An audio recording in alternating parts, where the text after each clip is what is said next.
ఉపవాస ప్రార్థన యొక్క ప్రాముఖ్యత ఏంటి అంటే, ఇది నేను చేయలేను, ఇది నా వల్ల కాదు, దీని గురించి నేను ఆలోచించిన వేస్ట్ అనుకున్న కార్యాలు కూడా దేవుడు నీవు నిలబడి చేసేంత శక్తిని దేవాది దేవుడు అనుగ్రహిస్తాడు. ఈ మాట ఎందుకు చెప్తున్నానంటే, ఆనాడు ఎస్తేరు గారు శూషాన కోటకి రాణి అయినప్పుడు 127 సంస్థానాలకి యూదుల్ని చంపేయమని లేఖ రాసినప్పుడు ఎస్తేరు గారు కోటలో రాణిగా ఉన్నా కానీ ఏమీ చేయలేని నిస్సహాయమైన స్థితిలో ఉన్నారు. యూదుల్ని రక్షించడానికి ఏమీ చేయలేని పరిస్థితిలో ఉంది. అప్పుడు ఆవిడ ఒకే మాట చెప్పింది, 3 దినాలు ఉపవాసం ఉండి ప్రార్థన చేయండి అని. ఆ 3 దినాలు కూడా ఆవిడ ఏం చేసిందంటే, దేవుని సన్నిధిలో మోకరించి, ప్రభువా నాకు రాజు దగ్గరికి వెళ్ళడానికి మొట్టమొదటిగా ధైర్యం దయచే, తర్వాత ఎట్టి రీతిగా మాట్లాడాలో నాకు జ్ఞానం ఇవ్వండి, ఒక సంయోచితమైన జ్ఞానం నాకు ఇవ్వండి ప్రభువా, అసలు నా ముందు పెట్టిన ఈ యుద్ధంలో నేను ఎలా గెలుపొందాలి, నాకైతే ఏ ఆలోచన లేదు, నేనైతే నా సొంత జ్ఞానంతో నేనేమీ సాధించలేను, నేనేమీ ఆలోచించలేకపోతా ఉన్నాను, నీవు నాకు సహాయం చేయ ప్రభు అని ఆ 3 దినాలు ఎస్తేరు రాణి ప్రార్థన చేసినప్పుడు దేవుడు ఆవిడికి ఒక దివ్యమైన ప్రణాళికను అనుగ్రహించారు. దేవునికి స్తోత్రం. హల్లెలూయా. మొట్టమొదటి ఆవిడ ఎలా ఉంది, ఏమీ తెలియని నిస్సహాయ స్థితిలో, ఎటు తోచని పరిస్థితిలో ఉన్న ఆవిడికి ఉపవాసపు ప్రార్థన ద్వారా దేవుడు ఒక ప్రణాళికను ఆవిడికి ప్రేరేపణ అనుగ్రహించి ఇచ్చినప్పుడు ఆ ప్రణాళికతో ఆవిడ ఫాలో అయిపోయింది. మొట్టమొదటిగా దేవుడు ఏమిచ్చాడు అంటే, నువ్వు రాజు దగ్గరికి వెళ్ళు, రాజు దగ్గరికి వెళ్ళిన వెంటనే సమాచారం చెప్పకు, ఆతిథ్యము ఇస్తున్నావు, ఆతిథ్యం ఇవ్వు, విందుకు రమ్మని పిలువు అని చెప్పారు. ఆవిడ ఆతిథ్యం ఇచ్చి యుద్ధాన్ని గెలిచిందండి బైబుల్లో. దేవునికి స్తోత్రం. హల్లెలూయా. ఆవిడ ఏం చేసింది, ఆతిథ్యం ఇచ్చి యుద్ధాన్ని గెలిచింది. ఆవిడ 2 సార్లు విందుకు వచ్చినప్పుడే కదా, రెండోసారి కదా ఇది పరిస్థితి అని రాజు దగ్గరికి వెళ్ళిపోయి, రాజు రమ్మన్నాడు అని చెప్పేసి సంఖ్యకి కూర్చున్నావిడ లేదు. వెంటనే రాజు సభలో ఉండి రాజదండ వ్యక్తి, ఏం కావాలి నీకు, రాజ్యంలో సగభాగమైన నీకు ఇస్తాను అనగానే ఆవిడ వెంటనే మోసగుచ్చినట్టు అన్ని చెప్పేలా, ఈ హామాను మమ్మల్ని చంపేయాలని చూస్తున్నాడు, నేను ఒక యూదురాల్ని, నా ప్రజలందరూ ప్రాణాపాయ స్థితిలో ఉన్నారు, నువ్వు కాపాడవని ఆవిడ చెప్పడా. ఇలా చెప్తే అది సొంత ఆలోచన. కానీ ఈవిడ ఏం చేసింది, ప్రార్థన ఎంత కనిపెట్టి దేవుడిచ్చిన ప్రణాళికను పొందుకుని వెళ్ళింది ఈవిడ. మరి ఇప్పుడు ఆ దేవుడిచ్చిన ప్రణాళికను అమలుపరచాలి, కానీ ఈవిడ సొంత ఆలోచన అమలుపరచకూడదు కదా. వినయముతో, చాలా వినయంతో చెప్తుంది అక్కడ, అయ్యా నేను విందు ఏర్పాటు చేశాను రాండి అని వినయముతో పిలిచింది. మీతో పాటు ఆ దుష్టుడైన హామానందా, హామాను గారిని కూడా తీసుకురమ్మందా. తన హృదయంలో ఎంత రగిలిపోతూ ఉన్నా, తన ప్రజల పట్ల తను ఎంత అన్యాయంగా ప్రవర్తిస్తున్నాడో హామాన్ని చూసినప్పుడు కోపం వస్తూ ఉన్నా, ఆ కోపం అంతటిని కూడా అరిచి వేసుకుని బహు వినయంతో హామాన్ని కూడా విందుకు తీసుకురాడని చెప్పింది. ఇప్పుడు శత్రువుని ఎలా జయించింది కూడా, ఆతిథ్యం ఇచ్చి శత్రువుని జయించింది. దేవుడికి స్తోత్రం. హల్లెలూయా. నీ శత్రువుని జయించాలి అంటే కీడుకు ప్రతి కీడు చేస్తే నీ శత్రువుని జయించవు. నీ శత్రువుని జయించాలంటే నీకు జ్ఞానం అవసరం, ధైర్యం అవసరం, దేవుడి సన్నిధిలో కనిపెట్టి దేవుడిచ్చే ప్రణాళిక అవసరం. ఆ ప్రణాళిక చొప్పున ముందుకు వెళ్ళినప్పుడు ఎటువంటి శత్రువు అయినా సరే నీ ఎదుట సాగిల పడాల్సిందే. ఈవిడ ఆతిథ్యం ఇచ్చి శత్రువైన హామాన్ని జయించింది. కాబట్టి నాడు క్రైస్తవులుగా, స్త్రీలుగా మనం కూడుకున్నాం. మనం ఏం చేయాలి, ఉపవాసపు ప్రార్థన. నీకు దిక్కుతోచిన స్థితిలో ఉన్నావు, నీ దిక్కుతోచిన స్థితిలో ఉన్నప్పుడు నీవే ప్రతిష్ఠించుకోవాలి, ఉపవాసపు ప్రార్థన ప్రతిష్ఠించుకోవాలి. దేవునికి స్తోత్రం. హల్లెలూయా. నిన్నెంతో మంది మాట్లాడుతున్నప్పుడు, నిన్ను నిందిస్తున్నప్పుడు, నిన్ను దూషిస్తున్నప్పుడు, నీ చేతిలో నుంచి అవకాశం చేజారిపోయినప్పుడు నువ్వు మౌనంగా ఉండి నాకేమి చేయాలో అర్థం కావట్లేదని కూర్చున్నావి అనుకో, ఆ సమస్య పెద్దదవుతూనే ఉంటది, కానీ ఆ సమస్యకి పరిష్కారం ఎప్పటికీ దొరకదు. నీ చేతిలో ఏమీ లేదు, నీకు చేయడానికి ఏ ఆలోచన రావట్లేదు. వెంటనే దేవుని ఎదుట సాగిలు పడిపోయి, ప్రభువా నేను ఉపవాసంతో నీ సన్నిధిలో వేడుకుంటున్నాను, ఏమి చేయాలో నాకు ఆలోచన అనుగ్రహించండి ప్రభువా అని దేవుని ఎదుట ప్రార్థన చేసినప్పుడండి, ఈ దిక్కుతోచని ఏమి చేయలేని నిస్సహాయ స్థితిలో ఉన్న నీకు ఒక మంచి ఆ ప్రణాళికని దేవుడు ఏర్పాటు చేసి నీకు ఇస్తాను. నీకు ప్రేరేపిస్తాడు. దాని చొప్పున నువ్వు నడిచినప్పుడు ఖచ్చితంగా నీకు కూడా జయమే వస్తుంది, అపజయం ఎన్నటికీ కూడా రాదు. ఇక్కడ మనం చూస్తే మార్కు సువార్త 9వ అధ్యాయము 17వ వచనం నుంచి చూడండి. మార్కు సువార్త 9వ అధ్యాయం 17వ వచనం నుంచి.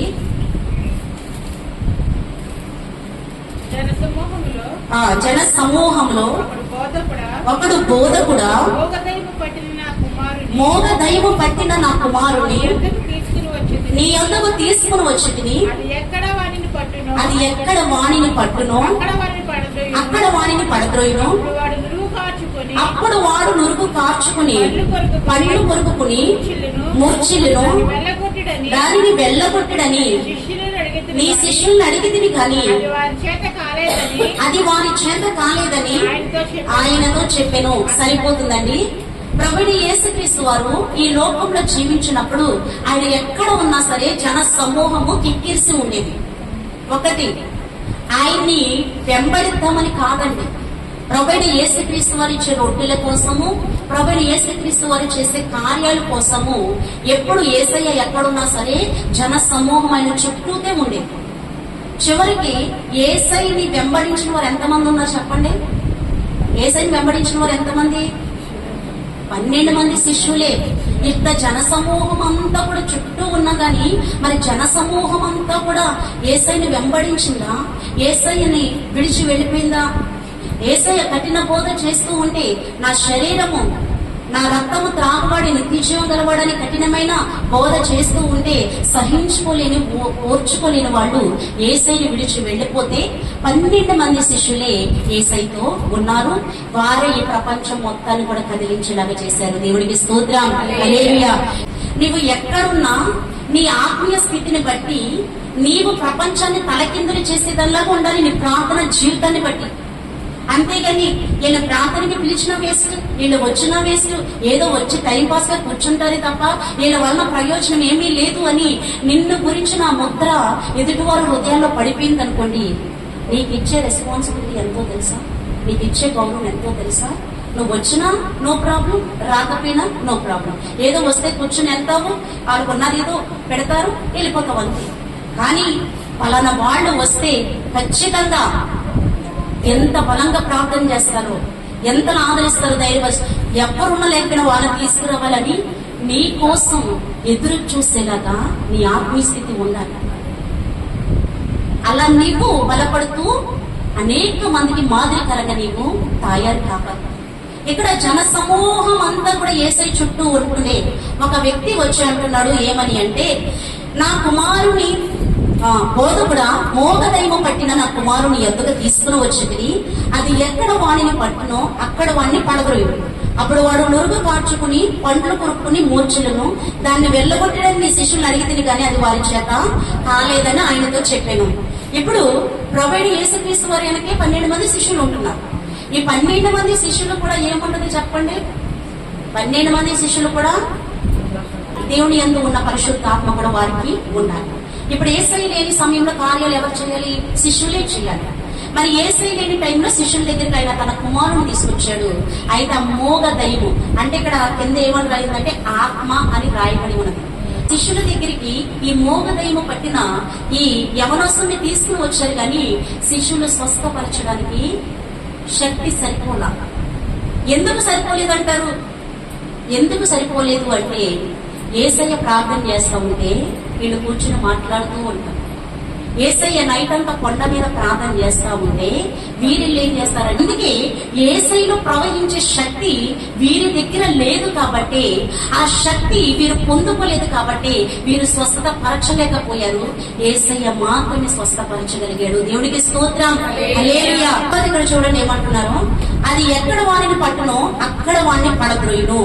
అప్పుడు వాడు నురుగ కార్చుకుని పండ్లు కొరుకుని మూర్చిలను దాన్ని వెళ్ళగొట్టడని నీ శిష్యులు అడిగితే కానీ అది వారికి చేత కాలేదు. చూడండి, దెయ్యం పట్టిన వారి ప్రవర్తన ఎలా ఉంటుందో తెలుసా? దెయ్యం పట్టిన వాడు పడతాడు, దేవుని ఆత్మ ఉన్నవాడు పైకి లేచి నిలబడతాడు. ఇప్పుడు జరుగుతున్నది ఏంటి? దేవుని ఆత్మ వస్తే పడిపోతున్నారు అనేవాళ్ళు చాలా మంది ఉన్నారు. ఇక్కడ ఈ లేఖనము, ఈ వచనము ఏమని చెప్తుంది మనకి? ఎప్పుడు అది వాడిని పట్టునో అది వాడిని పడద్రోస్తుంది. అంటే దెయ్యం పట్టిన వాడు ఏమవుతాడు? పడిపోతాడు. దేవుని ఎదుట నిలబడి ఉండలేడు. దెయ్యపు శక్తి చాలా తక్కువ, దేవుని శక్తి చాలా ఎక్కువ. దేవుని ఎదుట దెయ్యము నిలబడలేదు, ఎప్పటికీ నిలబడలేదు. కానీ దేవుని ఎదుట మరి ఎవరు నిలబడగలరు? పరిశుద్ధాత్మను పొందుకున్న వాళ్ళు నిలబడగలరు. వాళ్ళు కూడా పడిపోతున్నారు అంటే అది అబద్ధమా నిజమా చెప్పండి? లేఖనాల ప్రకారం మీకే చెప్తున్నాను, అది అబద్ధమా నిజమా? దేవుని ఆత్మ పొందుకున్న వాళ్ళే పడేస్తే ఇంకా దేవుని శక్తికి విలువేమంటే చెప్పండి? దేవుని శక్తి దురాత్మ శక్తిని పడేయాలి. దేవుని శక్తిని పడేస్తే ఇంకా అది గొప్ప భాగ్యం ఎలా అవుతుంది? దేవుడికి వ్యతిరేకం అవుతాడా ఎప్పుడైనా? దేవుడు ఎవరికి వ్యతిరేకం? సాతానికి వ్యతిరేకం, సాతాని క్రియకి వ్యతిరేకం, చీకటి శక్తికి వ్యతిరేకమైన. నువ్వు పరిశుద్ధాత్మను పొందుకుంటే పడవో, నిలిచి ఉంటావు. నీవు దురాత్మ నీలో ఉంటే నువ్వు పడిపోతావు. దురాత్మ ఉన్న వాళ్ళు ఫస్ట్ దేవుడి వాక్యాన్ని వినలేరు. దేవుని సన్నిధికి వచ్చినప్పుడు వాళ్ళలో ఒక వణుకు. తర్వాత ఇక్కడ చూడండి, ఇక్కడే 19వ వచనంలో, అందుకైనా విశ్వాసం లేని తరము వారులారా నేను ఎంతకాలం మీతో ఉందును. ఇప్పుడు కూడా మనతోనే చెప్తున్నాడు ఈ మాట. విశ్వాసం లేని మూర్ఖ తరములారా ఎంతకాలం నేను మీతో ఉంటాను. ఎంతకాలం ఈ వాక్యం మనతో ఉంటది చెప్పండి? ఎంతకాలం ఉంటది వాక్యము? శ్రమ దినాలు రాబోతూ ఉన్నాయి, వాక్యం ఖరాబోతున్న దినాలు రాబోతూ ఉన్నాయి. ఈ లోపల నువ్వేం చేయాలి? వాక్యముతో నింపబడాలి. నీ హృదయము పొంగి పొరలాలి వాక్యం. ఇక్కడ విశ్వాసం లేని మూర్ఖతరంలారా నేను ఈ భూమి మీద ఉండడానికి రాలేదు, నా పని ముగించుకుని నేను తర్వాత వెళ్ళిపోతూ ఉన్నాను. తర్వాత మీరు ఎలా ఉంటారు? నేను ఉన్నప్పుడే కదా మీరు అన్ని నేర్చుకోవాలి. అవునా కదండి? యేసయ్య వెన్నంటి పెట్టుకుని నేర్పిస్తా ఉన్నప్పుడు అన్ని నేర్చుకోవాలి. అన్ని నేర్చుకోకుండా ఆయన కొండకెళ్ళి ప్రార్థన చేస్తా ఉంటే, ఓహో మా బోధకుడు ఇలా ప్రార్థన చేస్తున్నాడంటే మేము కూడా ఇలా ప్రార్థన చేయాలన్నమాట అన్న ఆలోచన కలిగి వీళ్ళు కూడా మోకరించి ప్రార్థన చేయడం మానేసి వీళ్ళేం చేస్తున్నారు? దేవుడు ప్రార్థన చేసి వచ్చేంత వరకు వాళ్ళు మాట్లాడుకోవడం గాని, వాళ్ళు పడుకోవడం గాని చేస్తా ఉన్నారు. అందుకే అన్నాడు, విశ్వాసం లేని మూర్ఖతరము వారులారా ఎంతకాలం నేను మీతో ఉంటాను అని చెప్పి అంటున్నాడు ఆయన. వారిని నా యొద్దకు తీసుకుని రండి అని వారితో చెప్పగా వారు ఆయన యొద్దకు వారిని తీసుకుని వచ్చి దైవం ఆయనను చూడగానే వాడిని విలవిలలాడించెను గనక వాడు నేలపడి నురుగు కార్చుకుని పొర్లాడుచుండెను. చూసారా, ఎక్కడ కూడా సేమ్ దెయ్యం పెట్టిన వారి లక్షణాలు దేవుని ఎదుట నిలబడగలదా? ఏ సైడ్ చూడగానే వాడిని ఏం చేస్తున్నారా? కంగారు పెట్టించేస్తుంది, కలవర పెట్టించేస్తుంది. ఆయన దగ్గర నుంచి పార్పు అన్నట్టుగా తొందర పెట్టేసి కింద పడేసి దొర్లేస్తుంది. నేల మీద పడి అటు ఇటు కొట్టేసుకుంటుంది తప్ప అక్కడ దేవుని ఎదురు ఒక్క మాట కూడా మాట్లాడలేకపోతా ఉంది. ఇక్కడ ఏం జరుగుతుందో చూడండి. అప్పుడైనా ఇది వీనికి సంభవించి ఎంత కాలమైందని వాని తండ్రిని అడగగా అతడు బాల్యము నుండి అది వాడిని నాశనం చేయాలని తరచుగా అగ్నిలోను నీళ్లలోను పడద్రోయును. ఏమైనాను నీ వలనైతే మా మీద కనికరపడి మాకు సహాయం చేయమనిను. అందుకు యేసు, నమ్ముట నీ వలనైతే నమ్మువానికి సమస్తము సాధ్యమే. దేవుని బిడ్డలారా, ఇక్కడ ఈ మాట మరి ఒకసారి ఏమి రుజువు చేస్తా ఉందంటే, ఇక్కడ కూర్చున్న నీవు 10 మంది అయినా అవ్వచ్చు, 20 మంది అయినా అవ్వచ్చు, ఎంతమంది అయినా అవ్వచ్చు, నీలో నమ్మిక లేకపోతే దేవుడి పని నీ జీవితంలో జరగదు. ఇక్కడ అదే చెప్తున్నాడు దేవుడు. నమ్మితే చూడండి, నువ్వు ఆయనతో అడిగాడు, ఏమైనాను నీ వలన అయితే మా మీద కనికరపడి మాకు సహాయం చేయమని. అందుకేసి ఏమవుతుందో నేను చేసేస్తాను అన్నారా? ఏమన్నారు ఆయన కింద? నమ్ముట నీ వలనైతే నమ్మువానికి సమస్తము సాధ్యమే. అంటే మన జీవితంలో దేవుడు పని చేయాలంటే మనలో ఏముండాలి? నమ్మకం ఉండాలి. దేవుడు మన జీవితంలో కార్యం చేయాలంటే మనలో ఏముండాలి? నమ్మకం ఉండాలి. దేవుడు మన జీవితంలో స్వస్థత కార్యం చేయాలి అంటే, మేలు చేయాలంటే, నీ ఆత్మీయంగా బలపరచాలి అంటే నీవు నమ్మికతో నీ జీవితాన్ని ఆయనకు అప్పగించినప్పుడు నీ జీవితంలో ఆయన కార్యము చేయగలడు. అపనమ్మకం ఒక బలహీనత అంటే మనలో తెలుసా? మనలో 2 లక్షణాలు ఉంటాయి. ఒకటి నమ్మకం, 2 అపనమ్మకం. నమ్మకం కంటే అపనమ్మకం పెరుగుతూ ఉందనుకోండి, మన జీవితంలో కార్యానికి చోటు ఉంటుందా? కార్యానికి చోటు ఉండదా? కార్యానికి చోటు ఉండదు. ఈ అపనమ్మకం అనేది ఒక బలహీనత మనలో. ఈ అపనమ్మకాన్ని కూడా తీసేసేది ఎవరో తెలిసి, ఈ బలహీనతను కూడా ఎవరు తీయగలరు? ప్రభువైన యేసుక్రీస్తు వారి ఈ బలహీనతను కూడా తీయగలరు. ఇక్కడ చూడండి, ఆయన అంటున్నారు, వెంటనే ఆ చిన్నవాడిని, తండ్రి నమ్ముచున్నాను, నాకు అపనమ్మకం ఉండకోకుండా సహాయం చేయమని బిగ్గరగా చెప్పాను. దేవునికి స్తోత్రం. హల్లెలూయా. తన బలహీనతని తను గుర్తించాడు. ఈనాడు నీ బలహీనతను గుర్తించావా? నేను నమ్ముతున్నాను అని అంటాము, హృదయం అంతా సందేహం. ప్రార్థన చేస్తూ ఉంటాము, ఎప్పుడు జరిగిందో ఏంటి. అవునా కదండి? సందేహిస్తూ ప్రార్థన చేస్తూ ఉన్నావు కాబట్టి నీ జీవితంలో ప్రార్థనకి ప్రతిఫలం చూడకోకుండా అట్టి రీతిగానే నువ్వు ఉండిపోతావు.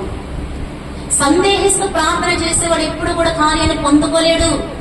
నమ్మికతో ప్రార్థించు, ఏదైతే నువ్వు ప్రార్థించావో దానికి తగిన ప్రతిఫలము చూస్తావు. ఇక్కడ చూడండి, ఇర్మియా గ్రంథంలో ఏమని సెలవిస్తా ఉన్నాడు అంటే 3:22, ఇర్మియా 3:22 చూడండి ఒకసారి. భ్రష్టులైన బిడ్డలారా తిరిగి రండి, మీ అవిశ్వాసమును నేను బాగు చేసేదను, నీవే మా దేవుడైన యెహోవావు, నీ యొద్దకే మేము వచ్చుచున్నాము. దేవునికి స్తోత్రం. భ్రష్టులైన బిడ్డలారా మా యొద్దకి తిరిగి రండి, నేను మీ అవిశ్వాసమును బాగు చేసేదను. అంటే మన అవిశ్వాసము, మన అపనమ్మకము పోవాలంటే ఎవరో ఒక దగ్గరికి వెళ్ళాలి. మళ్ళా యేసు ప్రభు వారి దగ్గరికి వచ్చి, ప్రభా నేను ప్రార్థన చేస్తున్నాను, ప్రార్థనకు వస్తున్నాను, కానీ నాలో నమ్మిక తగ్గిపోతూ ఉంది, విశ్వాసంలో నేను వెనకైపోతా ఉన్నాను, నా విశ్వాసాన్ని వృద్ధి పొందించండి ప్రభు అని ప్రతి దినము కూడా దేవుని సన్నిధిలో మనం అడగాలి. దేవునికి స్తోత్రం. హల్లెలూయా. ఎందుకంటే బైబిల్ గ్రంథంలో ఎంతో మంది భక్తులు జీవితాల్లో ఎన్నో కార్యాలు చేశాడు దేవుడు. అబ్రహాముకి శారమ్మ గారికి ఎప్పుడు బిడ్డలు ఇచ్చారు అని అడిగితే చాలా మంది ఏమంటారో తెలుసండి, అప్పుడున్నంత ఓర్పు, అప్పుడున్నంత సహనం ఇప్పుడు ఎక్కడ ఉందండి, నీకు ఓర్పు సహనం లేదు అని దేవుడు వెంటనే ఇచ్చేస్తాడా అంటే నీళ్ళ యొచ్చేంత వరకు కూడా దేవుడు ఆపుతూనే ఉంటాడు. ఆయన నిన్న నేడు నిరంతరం ఏకరీతిగా ఉన్న దేవుడు. అప్పుడున్న దేవుడు, ఇప్పుడున్న దేవుడే.